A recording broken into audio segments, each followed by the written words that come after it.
Magandang oras mga kababayan, mga ka-Golden Boy, ang ating bigyan ng reaksyon ngayon ay itong sinasabi kahapon ng Presidenteng Masood ng Iran na pwedeng makipagsundo ang Iran sa peace negotiation with Donald Trump at ng US. Pero hindi yan nangangahulugan. Hindi daw nangangahulugan na susurinder ang Iran at magbabow down sa US. Talagang napakataas ng mga ego, no, mga kababayan. Kapag natalo ka sa giyera, talo ka na. Si Donald Trump lang, pinabigyan lang sila eh. Kasi hindi naman barbarian yang si Donald Trump. Tumitingin din yan ng mga halaga ng buhay ng tao. Kaya nga nakikita niyang dami-daming nang nadido sa pagbubumba niya, eh parang sumubra na rin, di ba? Kung tingnan natin yung crimes against humanity. Kaya nga, pinaghabol si Trump ng ICC pero walang magawa ang ICC dahil masanction din sila eh. Pero kung ako ang ICC, tingnan ko kung crime against humanity ba yan o crime against the demons, crimes against Satanas. Di ba mga kababayan? Satanas ang kinakalaban ni Trump dyan eh. Kaya nga, napakaganda ng tinatawag na Trump effect sa ekonomiya. Kapag aatake si Trump, gaganda yung trading sa world market at bababa yung presyo ng gasolina kapag aatake si Trump sa Iran. Kaya yun yung Trump effect, na kapag aatake si Trump, gaganda ang stock market kasama na diyan. Okay, kaya itong sinasabi ni Masood, presidente ng Iran na puppet ng IRGC, na hindi daw sila magbabow down pero makipag-negotiate sila, pero hindi yan nangangahulugan na tuluyan na silang susurinder. Ano bang klaseng? Ang talo ay talo, walang excuses. Di ba yan kasi ang hindi matanggap ng Iran, na matatalo sila ng US. Hindi naman talaga sila superpower, di ba? Wala, kahit nga Russia ay hindi makakapantay sa US, kahit China. Tapos mag-claim pa itong Iran na another superpower dahil meron silang nuclear power. Okay, so meron tayong isang congressman dito ng Trump administration na merong sasabihin tungkol dito sa nangyayari sa Hormuz. Ito'y tungkol sa mga kondisyon ni Trump na nilatag yung one-page agreement memo na sumasang-ayon naman ng Iran, pero hanggang sa ngayon ay pinapatagal-tagal pa rin ito. Kaya nasa waiting game na eh. Ang nangyayari ay delaying tactics, pero hindi alam ng Iran na sa kanilang delaying tactics ay sila pa rin yung sa katapusan, sa dulo ng delaying tactics na rin, ay sila pa rin yung magiging talunan o biktima ng kondisyon ni Trump dahil sa binabantayan nga ng American Navy Force ang blockade. Merong blockade. Kaya hindi makapagbenta ang Iran. So, tingin ng mga eksperto diyan ay 3 buwan na lang. 3 buwan, mauubos na ng Iran ang kanilang reserba. Wala na silang pera, wala nang panggastos, wala nang pangbayad sa kanilang mga military, sa kanilang mga proxy. At kung mangyari yan na wala na silang pangsweldo sa proxies at military, ibig sabihin wala nang makipaglaban sa IRGC. Yan na yan mga kababayan. At pwede na silang aatakihin mismo ng mga kalaban nila dyan sa loob ng Iran. Lalo na ng UAE. Dahil ang UAE ay nagpaplano na mag-retaliate talaga sa Iran. Kasi sobrang dami ng ballistic missiles. Nasa 600 yata ka-ballistic missiles, 2,000 drones, 2,000 plus drones ang pinasabog ng Iran papuntang UAE. Saudi, ganun din. Gaganti rin yan. At kahit na Qatar ay sasama sa dalawang yan. Bahrain, sasama din. Kaya tingin ko ang tatapos ng kaguluhan na ito ay mismo itong kapit na nasyon ng Iran na kanilang tinitira ng missiles hanggang sa araw na ito. Nagpaputok pa rin ng Iran papuntang UAE, mga kababayan, kasi alam nila na at least mapasabog nila ang UAE bago sila susurrender, at least magagawa sila ng damage doon. Ganun kakitid ang mga utak. Walang diplomasya yung mga Iranian. So ito na ang balita courtesy sa atin ng Fox News. At sa bandang dulo ng balitang ito ay meron ding balita ang Fox News na ang itong UK or the Great Britain ay nagpadala na ng kanilang warship papuntang Hormuz. Nagpadala na ng warship papuntang Hormuz. Siguro dahil yan kay King Charles. Dahil si King Charles ay bumisita sa US, di ba? Ay baka nagdikta si King Charles sa Prime Minister na bakla, si Starmer ng UK, na magpadala ka na doon ng tulong kay Trump. Kasi kakahiya, di ba? So ito ang Fox News Channel, atin pakinggan. The foreign minister of Iran said yesterday, I believe, that the Iranians would not bow to U.S. pressure, and he was talking about the military blockade that continues to be enforced, leading to some skirmishes, really, in the Strait. Do you think that Iran isn't going to be willing to make a deal as long as we've got our military blocking their ports? Well, I think they need to come to terms with the fact that they don't own the Strait of Hormuz. I know they think they have a claim to it, but the reality is that's an international waterway. It's an international choke point that they have chosen to try to impede. And everybody in the world ought to be concerned about this, and particularly the Europeans. I'm encouraged, as you mentioned earlier, the UK is actually stepping up and finally getting in the mix here. But I mean, the heavy lifting has been done by the United States under President Donald Trump's leadership. But the reality is the Omanis and the Emiratis have every bit as much of a claim to the Strait of Hormuz as the Iranians do. And it's in their interest and ours to Ayan, so resume yan nga ang freedom of paliwanag navigation nitong through the Strait of congressman ni Hormuz. Trump. Na ang Strait of Hormuz ay pangalan lang yan na Hormuz. Katulad din yan ng itong China, ano ba itong WPS natin? South China Sea. Parang ganyan din eh. Napangalanan lang yan ng South China Sea dahil ang gumawa ng mapa ay noong 18th century pa yan na mga pangalan. Kasi naman, ang China ay ano na yan, famous na lugar noon. Kaya yun ang nilagay sa dyan sa karagatan ng WPS. Dahil ang Pilipinas noon ay parang wala pa yatang pangalan eh. Kaya nilagay South China Sea. Pero hindi nangangahulugan na sa China yan. Ganon din yung Hormuz. Hindi nangangahulugan na ang Hormuz ay isang probinsya diyan sa Iran. Hindi nangangahulugan na ang karagatan diyan ay sa Hormuz. Yan kasi ay parang sa Oman ang ano niyan eh. Oman at Iran ang merong karapatan diyan, pero sa international law of the sea ay that is international free passage. Lahat diyan ay pwedeng makakaraan at walang sino mang mag-blockade. Diyan walang pwedeng sino mang mag-aangkin dahil yan ay daanan ng mga international vessels. Yung blockade naman ni Trump ay ano lang yan eh, para hindi makapagbenta ang Iran at tuluyan na silang ma-suffocate or ma-choke mismo sa ginawa nilang choke point sa Hormuz. Kaya sino ba talagang nag-control ng Hormuz? Walang iba kundi si Donald Trump. Dahil takot sila kay Donald Trump eh. At ang nag-control, tingnan nyo, di ba? 3 aircraft carrier kontra sa mga mosquitos. Yung mga mosquitos, unang pinasabog, 6. Di ba? Pangalawang pinasabog, 11. So, meron ng 17 na sumabog na mga mosquitos. Parang na-swat lang, no? Yung swatter.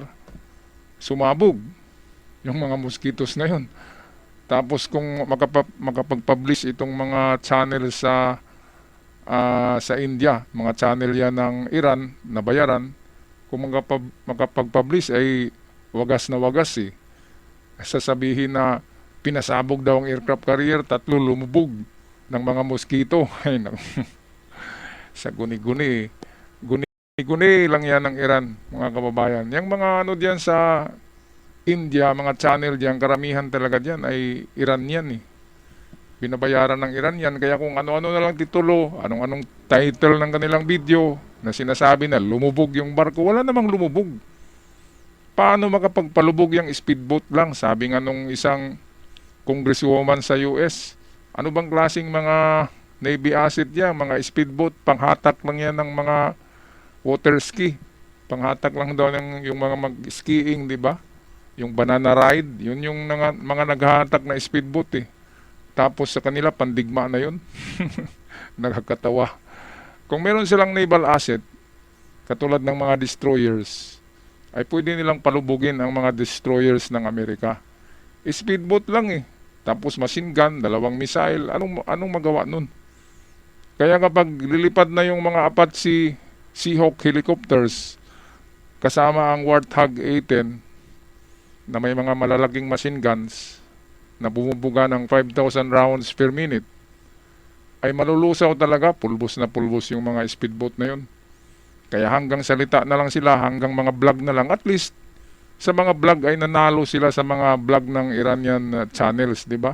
Nanalo sila, napalubog daw nila yung aircraft carrier. Pero sa totoo, wala talaga. Doon lang sila nanalo. At yung mga galunggong naman na pag-iisip, ay naniniwala na merong mga lumubog na barko na pinalubog ng mga Iranian mosquitoes. Okay, patuloy tayo dito sa balita, Fox News Channel. But they're not helping, right? I mean, these NATO allies aren't really coming to our aid. Yeah, but they're not helping, right? I mean, these NATO allies aren't really coming to our aid, and one of them is Italy. And Secretary of State Marco Rubio was just there meeting with the Prime Minister, Giorgia Meloni, and we just pulled troops out of Germany. Here's a back and forth. Can you say in your meeting with Prime Minister Maloney whether you talked about the possibility of withdrawing U.S. troops from Italy as well as the possibility of the United States withdrawing from NATO altogether? We didn't discuss any specifics like that, and that's a decision for the president to make. It's a decision every president makes. The fact of the matter, though, is, and I said, publicly, and I've said repeatedly, I've been a strong supporter of NATO throughout my career in the Senate and even now. So would you support us pulling our troops out of more NATO countries like Italy? I'm not sure that we need to pull out of NATO altogether, but I think it's worth a conversation to say, hey, look, when are you going to step up? We've stepped up. We stepped up in Ukraine to help protect Europe, and did so when many NATO countries weren't doing that. So we have always answered to how add this pressure, applies to NATO. Chairman, but to add pressure, which I think is what's going on here. Would you support pulling more troops out of these NATO countries? I think there was 5,000 service members out of Germany, something like that in Italy. I'm not sure that that's necessary in Italy. Will let the president make that decision, but pulling troops out or repositioning is a different consideration. You could easily reposition troops into a country like Poland, for example, which is a fantastic ally to the United States and wants to help and does when we ask for it, and they're there for us. Other countries, we're seeing now the UK, as indicated earlier, they're showing up, but it's kind of too little, too late. I mean, what kind of contribution are they really making? Are they doing this to try to save face? And the reality is there's an economic consideration to this as well. I mean, if you take U.S. military out of countries like Germany, Italy, the UK, it's going to have a huge negative impact on their economy as well as their national security. So it's more Okay, than just a so simple ito nga yung issue ng pag-pull out ni Trump ng 5,000 troops Well, it's having from Germany. At isusunod daw ay Italy. I-pull out yung 5,000 troops. Yung mga troops na yan ay nakadestino yan sa mga bases dyan ng Amerika para magproteksyon sa mga bansa na yan. Magproteksyon sa Germany, sa Italy. Tapos yung Amerika ay proteksyon ng proteksyon, di ba mga kababayan? Kahit sa Iran, Amerika ang nagpadala ng napakaraming mga tinatawag na contractors, mga army yan na binabayaran ng Amerika. Mga tinatawag mercenaries, mga ano na yan, mga veteran sa giyera. Yan yung pumupunta na boots on the ground dyan sa Ukraine. Ngayon, bakit sasabihin ng NATO na Donald Trump, your war in Hormuz is not our war? Ay nako. Yung gira daw ni Trump ay hindi gira ng NATO. Ano bang klaseng brotherhood yan? Kung fraternity ang NATO, kung yan ay asosasyon, ang kanilang motto is all for one, one for all. Bakit kung si Trump ang magipaggira, ayaw nilang tumulong? Ngayon sila ay humihingi ng proteksyon kay Trump eh. Katulad din ng Saudi, ng Qatar, ng Bahrain, ng Saudi. Lahat yan humihingi ng proteksyon sa Amerika.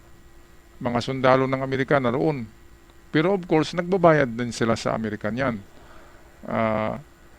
Ang NATO ay ganun din. Napakaraming bansa sa NATO na may US bases, humingi sila ng proteksyon. Ngayon, bakit sasabihin nila na ang gira ni Trump ay hindi gira ng NATO? Ang gira sa Hormuz ay gira ng buong mundo eh. Dahil diyan tayo kumukuha ng enerhiya sa langis. Di ba? Dahil sa langis, lahat ay concerned about Hormuz. Kailangan na talaga na hindi na yan ma-choke ng Iranians, di ba? Inaangkin kasi nila yan, lahat ng dumadaan, hinihingian ng toll fee ng IRGC. Noon pa yan, hindi pa yan nabunyag, ngayon nabunyag na. Kaya bakit ganun? Bakit may pirata diyan sa Hormuz, di ba? Kailangan matigil yan. At saka bakit lalagyan nila ng bomba ang Hormuz? Tapos kung hindi ka magbigay ng toll fee, atakihin ka ng mga pirata na tinatawag na mosquitos, yung naka-speedboat. Ganun ba yun? Dapat action. Sinong nagpupulis diyan? Sinong nagpupulis? Amerika lamang. Kaya nga sabi ni Trump, bakit hindi tutulong tong NATO na mag-escort nitong mga tankers para makakuha ng oil doon sa Arab countries, sa Gulf State. Ngayon may papunta na daw na galing UK na aircraft carrier. Ganon din ng Italy. Papunta na rin daw. Titingnan natin kung talagang papasok sila dyan sa Hormuz. Pero yan ay malaking tulong na yan. Kasi yan ay makikita ng Iran. So makikita ng Iran na marami nang kakampi si Trump. Mawala na sila ng pag-asa. Diba? Kasi ang taas-taas ng confidence ng Iran yan eh. Lalo na yung mga bagong nila, mga generals. Akala nila kumpleto pa sila ng itong kanilang military assets ng Navy, ng Air Force. Akala nila meron pa. Itong mga bagong opisyal, hindi nila alam ang nangyayari. Talagang mga bubo. Grabe. Okay, so tapusin na natin ang balita. Courtesy ng The Fox News Channel. Impact on gas prices here at home for Americans, and Democrats are pouncing on that. This is former Vice President Kamala Harris saying an impact on gas prices here at home for Americans, and Democrats are pouncing on that. This is former Vice President Kamala Ay Harris naku, saying ito that naman tong mukhang Russia sinilas is na the big kalaban ni winner Trump here sa in this war pagka-presidente, di ba? Kamala Harris, kumikiling yan sa terorista, mga kababayan. Sa hindi nakakaalam, siya ay pumalakpak sa Iran at hindi siya pumalakpak kay Donald Trump. Kanyang tinutuligsa ang mga move ni Donald Trump sa Hormuz. Kahit na nagkapera na ang US dahil sa Venezuela na nakuha ni Trump, kinukundina pa rin niya. So ano ba talaga ang gusto nitong Kamala Harris? Of course, alam na natin yan. Yan yata yung mga sleeper cells na na matagal na diyan sa Amerika. Pero Iranian pa rin ang pag-iisip, mga kababayan. Kung i-trace ito, hindi naman tumukhang Amerikana, mukhang camel eh. Saan ba makikita ang mga camel? Of course, sa mga desierto ng Middle East. Mukhang camel eh. Tapos anto, pakinggan nga natin. On the Iranian war, Russia. Because of the oil issue, what has he done? He's lifted sanctions on Russia. On the Iranian war, Russia. Money to sell oil that otherwise Because of the oil issue, what has Wala he done? kang pakialam He's dyan lifted kung malit sanctions yung on Russia. sanction. You know what that Hindi ka means? naman They're negosyante. making money Si to Donald sell Trump oil that magaling yan otherwise they were prevented maglaro from ng selling. chess. Kaya yung pag-pull out ni Donald Trump ng mga army ng US troops sa Germany at Italy at nilagay sa Poland, kasi ang Poland tumutulong sa Amerika, ang ibig sabihin yan ay parang conditioning tactics lang yan ni Trump. Nagugulatin niya ang Germany at Italy. Kukunin ko yung mga sundalo ko. Parang kukunin ko yung mga security guard ko sa inyo. Takot na sila. Kasi hindi sila sanay sa bakbakan eh. Yung Germany at Italy. So natatakot na sila ngayon. Scramble na, di ba? Kaya muli silang tatawag kay Trump at gagawa ng deal, di ba? Mga kababayan, magaling talaga si Trump dahil negosyante yan. Ang middle name ni Trump ay Mr. Deal eh. Deal. Yung kanyang middle name, sabi niya. Kaya itong Kamala Harris na mukhang camel. Mukhang camel, ayan napakawalang hiyang, hindi naman yan American, mga kababayan. Kahit i-search nyo yan, hindi yan American descent, hindi. Kaya wala siyang pagmamahal sa Amerika. Mahal niya ay Iran. Ganyan yan. Pumapalakpak sila sa ano eh. Ito yung Democrats na partido. Sa atin, alam niyo na kung anong kalaban ng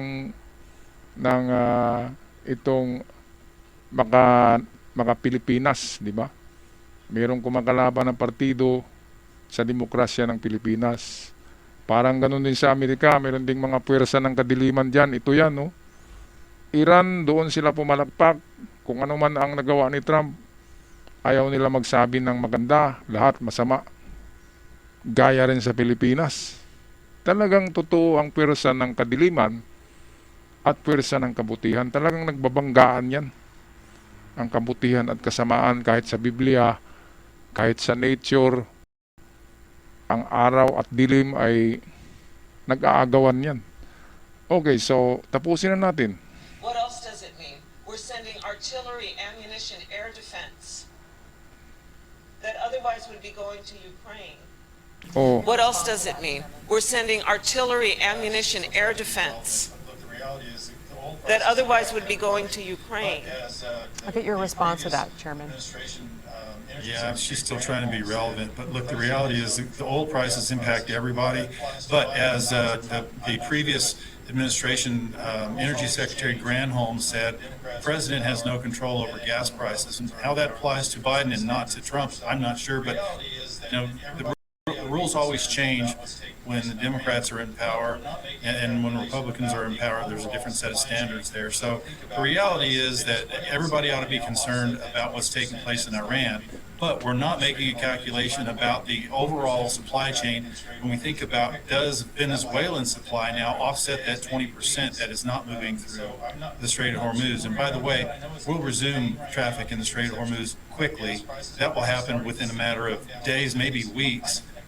So I'm not too worried about that. I know it's a pain right now to pay these extra gas prices, but we're already starting to see them come down a little bit. At least okay, so ito ang ginagawa ni Trump fluctuating, you know, about ay 30 to 40 cent hindi range. maganda sa paningin We're back ng down mga low kalaban into ng that range demokrasya. now. So I think Diba? we're starting to see Ang a partido correction. nitong Kamala Harris ay Democrats pero hindi sila makademokrasya. Si Donald Trump ay Republican pero makademokrasya na totoo, mga kababayan. Kaya itong problema sa Hormuz talaga, hindi ang problema ng Amerika.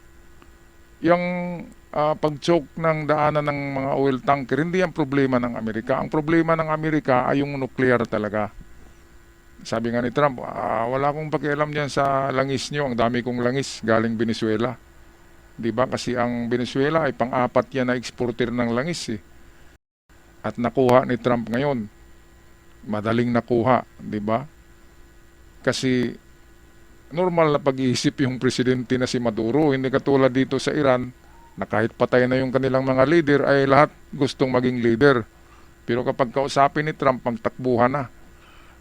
Ngayon, ang concern talaga ng US dyan ay yung nuclear power or nuclear facilities ng Iran dahil nga gusto nilang maghari sa sanlibutan, gusto nilang palagi nga silang sumisigaw na death to America, kamatayan para sa Amerika through nuclear. Kaya yan ang target ni Trump na matigil na yung nuclear program ng Iran. Pero yung pagtulong ni Trump tungkol sa mga oil tanker dyan sa choke point, yan ay para sa lahat ng bansa sa mundo. Yan ay para sa lahat ng tao. Yung about sa langis. Pero yung sa nuclear, sa tingin ko ay talagang personalan yan ng Amerika. Naayaw ng Amerika na mayroong mag-superpower sa nuclear na katulad ng mga terorista. Okay lang na Rusya kasi nasa sanity naman, nasa tamang pag-iisip si Putin. Okay lang ng France ay mayroong nuclear dahil okay naman ang pag-iisip ng Prime Minister. Okay lang na ang Japan ay mag-nuclear din kasi hindi naman baliw, di ba? Hindi naman terorista. Okay lang ang China na mayroong nuclear kasi hindi naman terorista ang China. Kaya hindi pumapalag ang Amerika sa mga bansa na yun na mayroong nuclear, mga kababayan. Dito lang sa Iran kasi nga terorista eh. Gusto niyo bang ang terorista ay hawak ng mundo, mga kababayan? Pag-i-comment sa ating comment section anong masasabi niyo dito sa pagmatigas pa rin ng Iran Nasusurrender na nga sila, pero sasabihin na hindi sila luluhod, hindi magbaw. Susurrender na nga sila, pero sinasabi pa rin na hindi sila natatakot. Ay naku, hinihintay na lang ni Trump 3 buwan eh. Kahit na hindi daw bumbahin ni Trump, sa 3 buwan ay kusang luluhod, kusang tumikluhod ang Iran sa harap ni Trump. Kusang luluhod yan. Mga kababayan, sa 3 buwan, kapag patuloy ang blockade, wala na talaga. Yung kanilang mga sundalo, wala na, hindi na yan magtrabaho. Mga kababayan. At bibitayin sila ng mamamayan na pinagbabaril nila noon. Ang mga kamag-anak ng mga natitirang yan ang maghuhusga sa mga opisyalis ng ARGC na natitira ngayon. Okay, ako magpaalam na. Maraming salamat sa lahat. At sa mga bagong nag-subscribe, yan ay malaking tulong sa ating channel. Hanggang sa muli, paalam at ingat ang lahat.